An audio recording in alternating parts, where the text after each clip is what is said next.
Hujambo msikilizaji wangu, na karibu katika kipindi cha Kisima cha Uzima. Jina langu ni Kasisi Daniel Kemo Kipsoi kutoka katika kanisa la Christ Sanctuary Church Mlolongo. Ni furaha yangu kukuletea ujumbe huu wenye mada, neno la Mungu ni taa maishani mwetu. Katika dunia iliyojaa changamoto, majaribu na njia nyingi zinazoweza kumpoteza mwanadamu, tunahitaji mwanga wa kweli utakao tuongoza kwa usalama. Mwanga huo si mwingine bali ni neno la Mungu. Kama taa inavyotoa nuru gizani na kumsaidia mtu kuona njia, ndivyo neno la Mungu linavyotuonyesha njia sahihi ya kuishi, kufanya maamuzi mema na kumkaribia Mungu. Linatufariji tunapokuwa na huzuni, linatuonyesha tunapokosea. Tutasoma andiko letu kuu kutoka katika kitabu cha Zaburi 119 na aya ya 105. Neno lako ni taa ya miguu yangu na mwanga wa njia yangu. Msikizaji wangu, sote tunahitaji nuru au mwangaza ili kutusaidia kujua mwelekeo au njia mwafaka itupasayo kupita maishani. Mwenyezi Mungu katika hekima yake ya uumbaji akasema, kuwe na nuru, tena akaisifu ile nuru kwa kusema kwamba ilikuwa nzuri. Hivi ina maana kwamba nuru ni muhimu katika maisha ya wanadamu, na mapenzi ya Mungu ni kwamba sote tuhitaji kuwa na nuru na mwanga. Vile maandiko yatuambia kwamba neno la Mungu ndilo taa na mwanga katika maisha yetu, kumaanisha kwamba neno la Mungu ndicho kigezo ambacho Mungu amempa mwanadamu ili kuiandaa njia zake. Ndiposa katika kitabu cha Yoshua, Mungu anamwagiza Yoshua awe mjasiri na makini kwa kutii neno lake ili hazifanikishe njia zake katika juhudi za uongozi wake, na kwa hakika Yoshua alifanikiwa kabisa. Vile tunamwona mfalme Daudi akimshauri kijana wake Suleimani ya kwamba yampasa kutilia umakini neno la Mungu ili afanikiwe katika juhudi za utumishi wake pia. Suleimani katika kitabu cha Mithali pia anatuhimiza kwamba yatupasa kuishika na kuitekeleza neno la Mungu kwa makini ili kuishi maisha yaliyo na afya bora na ubora katika hali zote. Yamkini haya hayakuwa maneno matupu tu, ila yalikuwa hekima ya Mungu.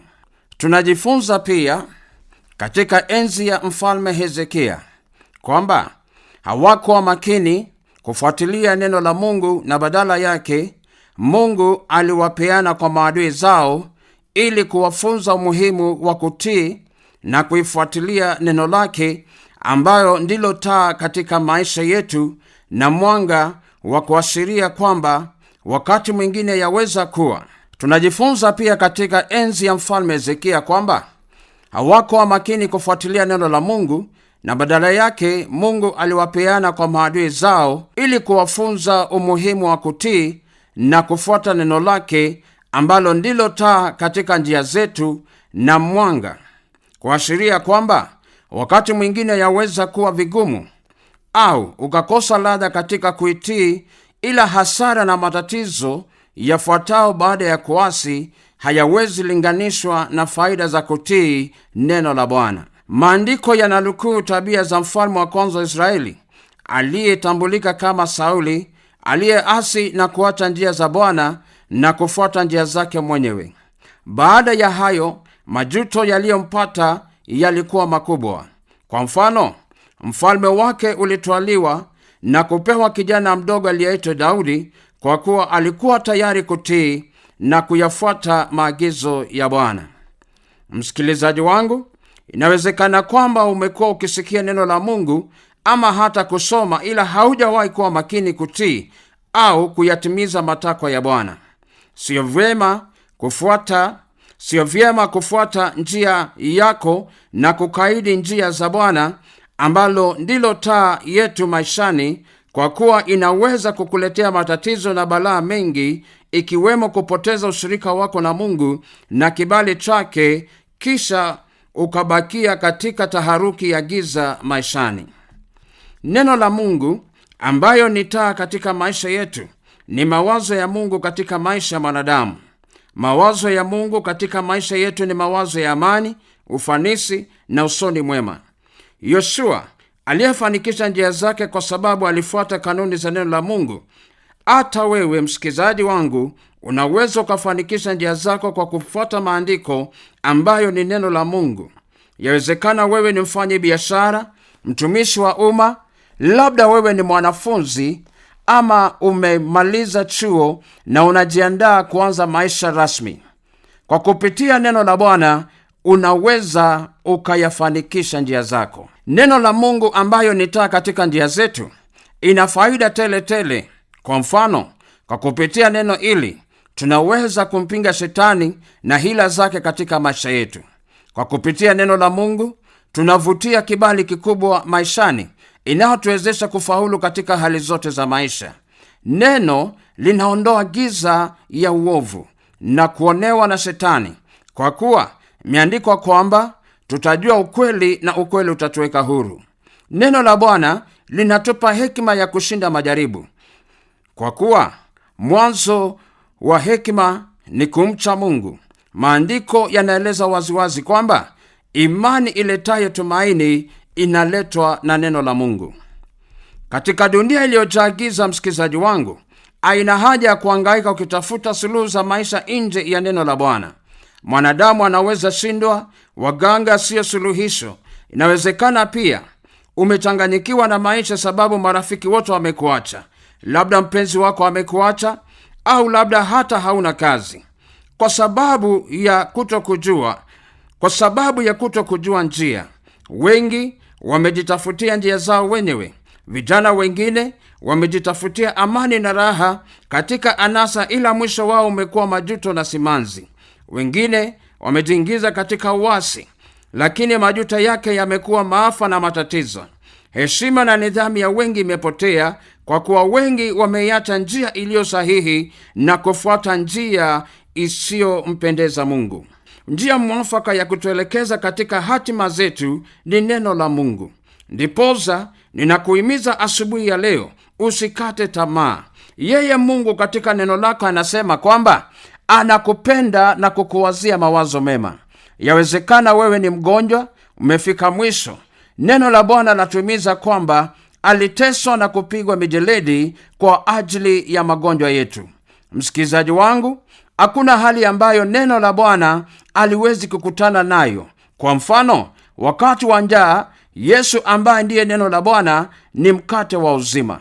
Wakati wa mahitaji yetu ya kila siku, yeye ni Jehova Jire, yani Mungu anayekutana mahitaji yetu. Wakati wa vita za maisha, hatuna haja ya kuogopa, maana yeye Bwana aliye neno ni Bwana wa vita, atatupigania vita zetu. Wakati wengine hawana hakika ya wanapotoka na kule waendako, Yesu ni njia, kweli na uzima. Yamkini msikizaji wangu, ni nini ambacho neno la Bwana haliwezi kukufanyia? Kwa neno lake mambo yote yanawezekana. Msikilizaji wangu, napenda kuomba pamoja nawe asubuhi ya leo ili Bwana akusaidie na kukuongoza. Baba, katika jina la Yesu, namwombea msikilizaji wangu popote alipo katika dunia iliyojaa giza, ukamwonyesha nuru. Yawezekana ni mgonjwa, wengine wana kesi mbalimbali, wengine hawajui wafanye nini, wengine wanahitaji kazi, wengine ni viongozi. Bwana, ninaomba ukaweza kuwajalia. Hata taifa letu la Kenya, tunaomba Bwana ukaweza kutujalia mwanga wako. Tupe amani, tujalie uchumi mwema na uongozi ulio na nuru. Naiombea kituo hiki cha Radio Taifa, ya kwamba ukazidi kuiangazia nuru yako, neema na kibali, na kuzidi kuipanua kituo hiki kwa sababu ya utukufu wa jina lako. Mara nyingine Baba, tunakushukuru kwa sababu umekuwa Mungu mwema. Tunaomba nuru yako na taa yako isituache, bali ukazidi kutembea pamoja nasi. Haya tunaomba tukiamini katika jina la Yesu aliye Bwana na Mwokozi wetu. Amen.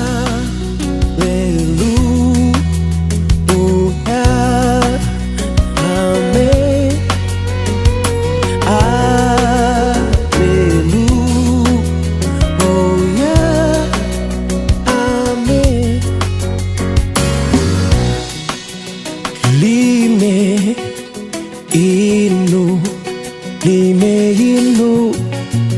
liwa neno lako, kama vile jana lina nguvu leo na milele.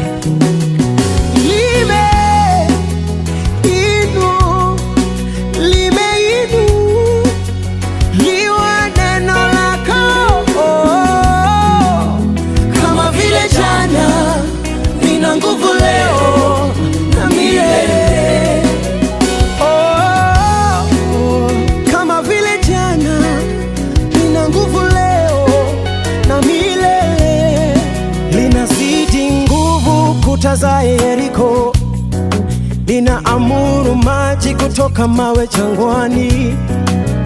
Neno lako limeinuliwa, limebeba neema ya waliosahaulika, inajibu maombi iliyopita kutarajiwa. Neno lako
linaamuru mawe maji toka jangwani.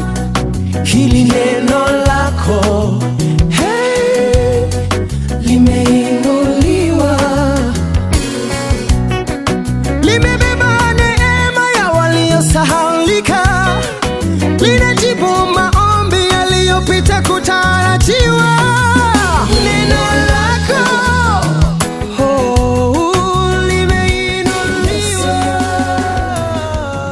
Huyo ni mwimbaji Godwin na wimbo Neno Lako, ambao unatufahamisha kwamba neno lake Mungu limeinuliwa kila siku, hata zaidi ya jina lake.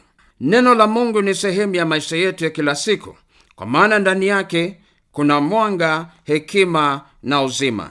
Ni wimbo ambao unatufikisha mwisho wa kipindi cha Kisima cha Uzima. Kwa niaba ya mtayarishi wa kipindi Judy Mung'ori, mimi ni mchungaji Kasisi Daniel Kemo Kipsoi kutoka katika kanisa la Christ Sanctuary Mlolongo. Mungu akubariki na akupatie huu mwanga, msikilizaji wangu. Asante. Amina.